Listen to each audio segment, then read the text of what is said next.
Alright guys, today I pretty much just wanted to show you my main commander deck that I use, or EDH, whichever you'd like to call it. This is a EDH token deck, using Sliver as a general, because she can get pretty nuts for 5 mana and a 7/7 body that can put out as many tokens as I can with no specific color cost mana activation ability. So yeah, she's pretty good. For the lands, I have, I believe, 4 basic forests and 2 basic plains, 1 basic mountain. This deck is very Naya heavy, even though I run blue and black lands, it's mainly Naya colors. Fetches, always good. I run Polluted Delta, Wooded Foothills, some Marsh Flats, and Verdant Catacombs. Utility lands, Maze of Ith, definitely super sexy. You definitely need that. Vesuva, copy legendary lands that I see as a threat, or copy my Maze of Ith, or another utility land I may have in play to get a bonus effect. Super good. Japanese Township, as I said, this is a token deck, so it can get pretty nuts. Just put +1/+1 counters on all my creatures every turn.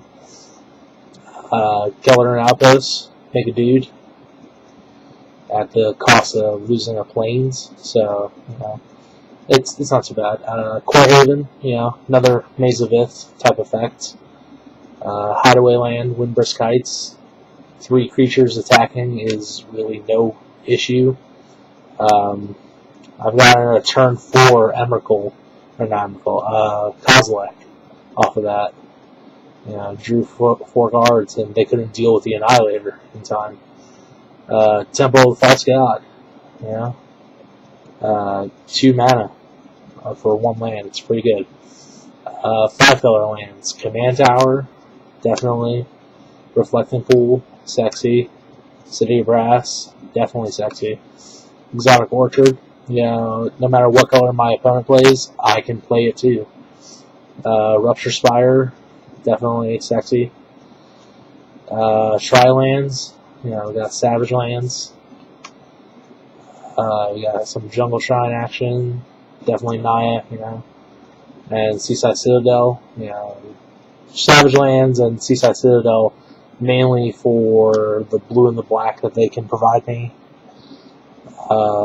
Over Crumbling Necropolis, because I don't run as much red, so that's why I went with those choices instead. Dual lands, Underground Sea, Chapel Island, Savannah, Taiga, and Plateau. Shocklands, Stomping Grounds, Temple Garden, Sacred Foundry, and Overgrown Tomb. Overgrown Tomb may be replaced with a Bayou if I ever get one. It's in there right now as another black mana source, so it's pretty good. Sunpetal Grove for the M10. Rarely will these ever come into play tapped. Very rarely. Rootbound Crag and Clifftop Retreat. And of course the coup de grace, the Gaia's Cradle. So it's always definitely great. Creatures, Veteran Explorer, go get 2 basics. Very stupid good. Risk the Redeemed. Double my tokens every turn. Blade super sexy Battlecry. That extra power really gets there, and those extra 2 attackers definitely help. Master of the Wild Hunt, every turn, get another body, and I can take out a threat if I see it necessary. Creepwood Liege. You know, most of my creatures are green in this deck, so it gives them a buff and makes a body as well every turn. Ant Queen makes as many bodies as I can if I don't have anything to use my mana on. There's a couple things like that in this deck, so that's why this is in there. And 5/5 for 5 is always good. Dragon Lair Spider, yeah, definitely sexy.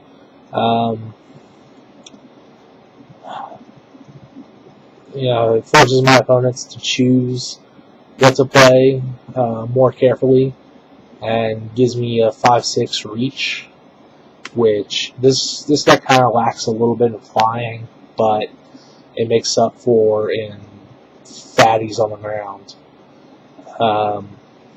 Dragon Broodmother, a token every upkeep, including my opponent's, and I have the option to make a token even bigger if I want to. Rampage and Balos, you know, with the amount of fetching I have in this deck, it's definitely sexy to have that landfall ability, and it's a 6/6 trampler, so you know, it's always good.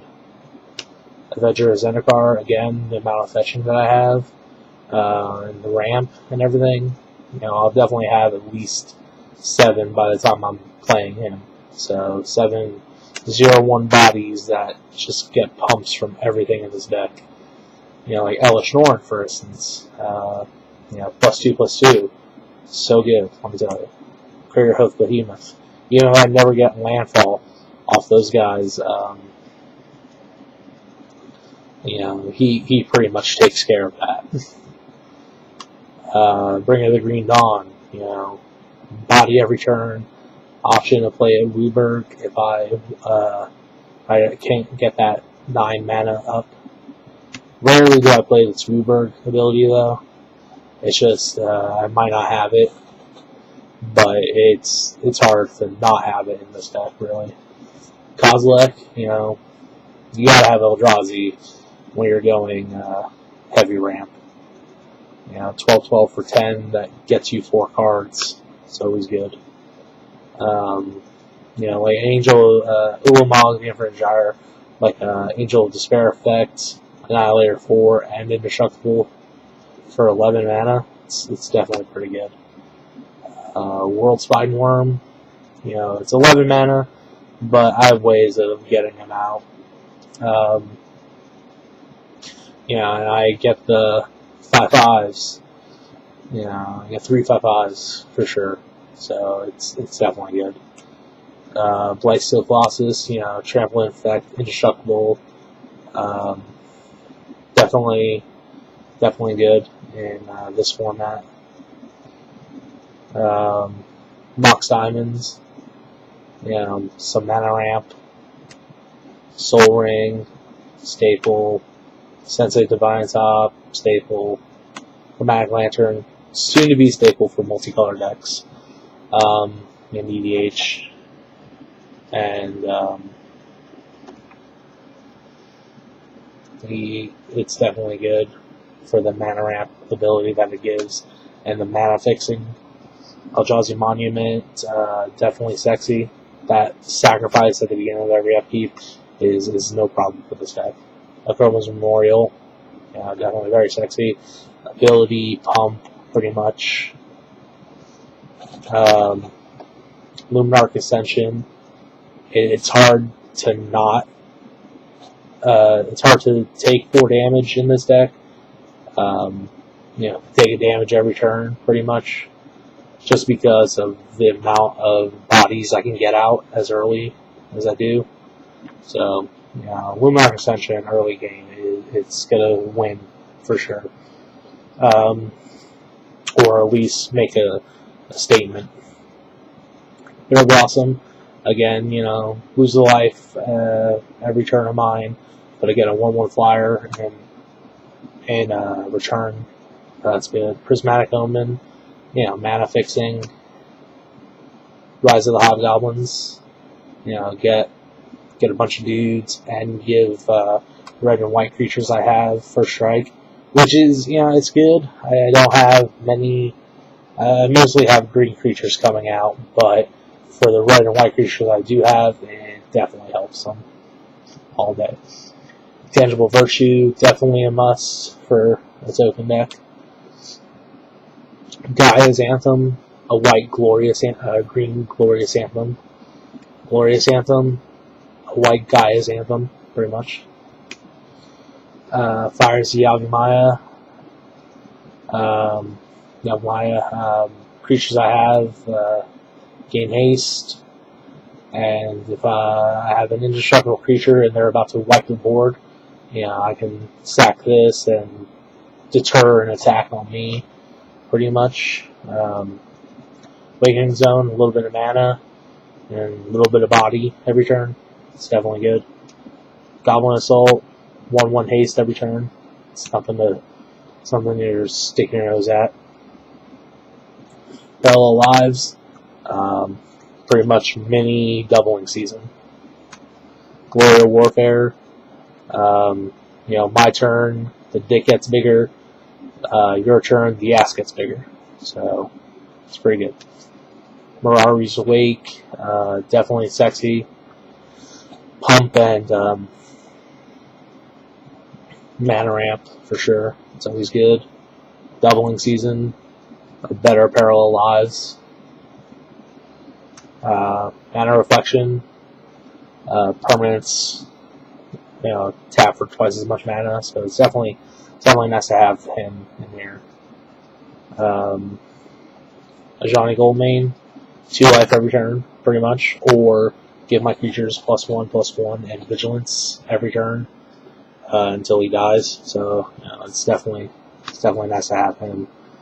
Elspeth, a body every turn, pretty much from her.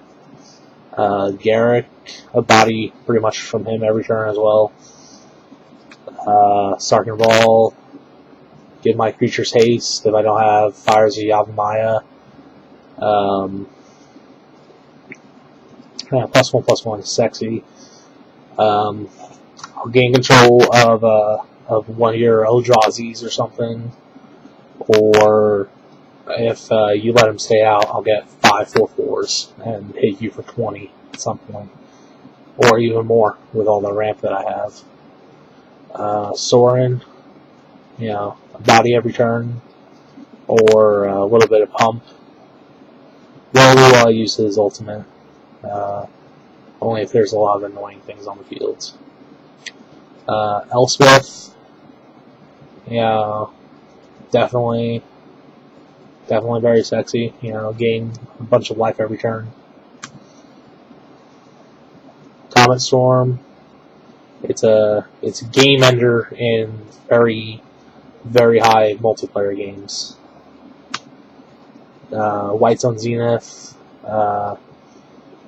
gives me that extra creature advantage that this deck definitely needs sometimes. And it goes back in, so it's always good. Harrow, search on your turn, pretty much. Sack a basic, go get 2 more basics. Go get my 1 mountain or a plains or a forest or something if I need it. Bonfire, definitely sexy. Game ender for 1 person. Banefire, I cast it on a blue mage, if anything, because of its ability to not be countered or prevented, which is always good. Dawn Glow Infusion, gain sick amounts of life. Entreat the Angels, again, it's like a better White Sun Zenith, pretty much. Cultivate, Cultivate can get pretty sexy sometimes. Go and search for 2 lands, put 1 in my hand, 1 on the battlefield, and the fact of that is, if I haven't played a land that turn, I actually get 2 lands into play, so it's definitely useful. Beacon of Creation, most of the dual lands are forests, or there's forests, more forests in the deck than anything, so definitely good on this. Very much like a little white Sun Zenith, but for green. And a little bit worse, but it's all good. Explosive Vegetation, a little bit better than a Harrow, in my opinion, except for where it's not instant speed. Trying for the Hordes. Wins games. Game ender, easily. Reforge the Soul. If I didn't like what I was given, I can reset it, and I can make my opponents reset too, which is always nice. Titanic Ultimatum, Game Ender, Trample, Lifelink, First Strike, and 5/5. Definitely puts me ahead of the game at that point if I didn't win already.